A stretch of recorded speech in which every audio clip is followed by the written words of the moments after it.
I made some mannequins and I'm gonna show them to you.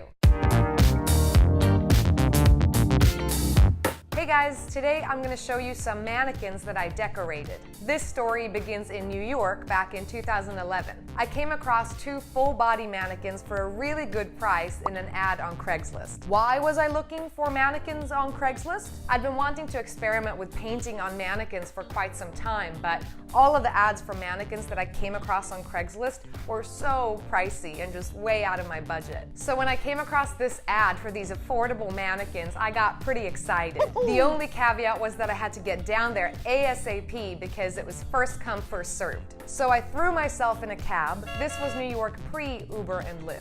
And I rushed down to Soho, which is where this man and his mannequins were supposed to be. The cab dropped me off on a pretty empty street, and the address I'd been given led to this janky-looking door, which was open. There was no doorbell, and I hadn't been given a phone number, so I walked in, and the open door led to a staircase that looked like it led down to a basement. Now, somewhere around this point, one might think that I would go, lone young woman going down suspicious staircase into unknown basement to meet never-before-seen man from Craigslist to pick up his two mannequin women. Hey. Just a little iffy. In hindsight, that might not have been the smartest move. Do not try this at home, kids, but I did live to tell the tale. Down at the bottom of the staircase was the guy who was an older man, and he was very nice. He was emptying out his basement storage area because a clothing store he'd owned in the neighborhood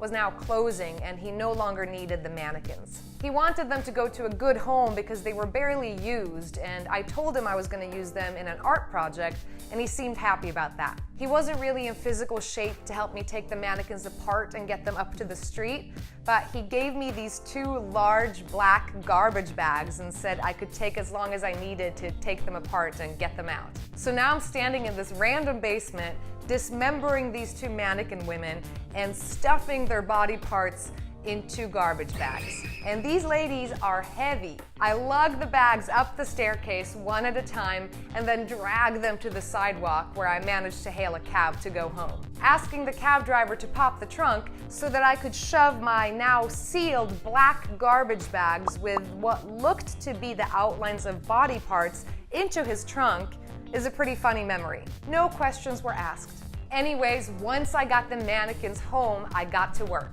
I was especially interested in covering one of them with what I call my squiggly lines. I was rather obsessed with these black squiggly lines back then. As you may recall from my previous episode about my animal-human hybrid paintings, those squiggly lines appear in those paintings too. They also pop up in my banana-inspired piece from that time called Blush and Peel. During that time, I was even commissioned to add my squiggly lines to a custom pair of Vans shoes and to two guitar pedals. For this mannequin, I started on the neck and then moved my way up to the face and then down along the rest of the body, doing the squiggly lines using permanent marker. For this mannequin, who used to have arms and legs, and I'll get to why she no longer does in a minute, I got started on this hand-drawn pattern of a myriad of tiny multicolored ants all over her body. On her, I first completed the torso and the arms, and then I moved on to work on the feet and the legs. I also added some collage work and specific areas of block coloring to both mannequins. Once they were finished, they became part of my home decor, but when I left New York for a few months to spend a longer stint in Sweden in 2012,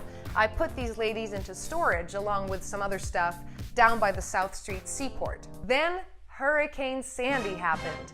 If you're unfamiliar with Manhattan, I can tell you that the South Street seaport is right on the waterfront in the area where the hurricane hit the island. The storage building that housed my unit was flooded, and it took days until anyone was allowed to come check on their stuff. When I was finally let in, I opened my unit to find quite a lot of dampness and mold.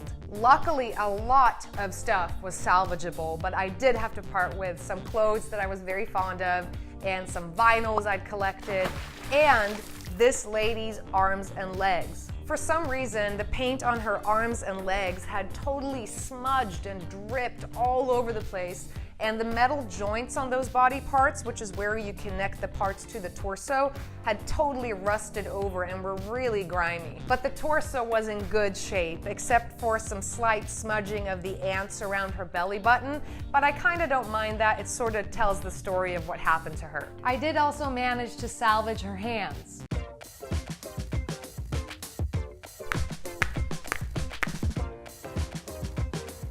The other mannequin was totally fine. They were stored in different parts of the storage unit, so this one just got lucky. So these ladies have been with me since 2011, and we've been through a lot together. I'm also happy to report that after moving to California, they were given their first opportunity to be publicly displayed in a show at Art Crush Studio in Altadena in 2015. And that's something I made. Thanks so much for watching. If you enjoyed the video, make sure to hit a thumbs up and leave a comment below. And why not hit subscribe? I'll see you next week. Bye.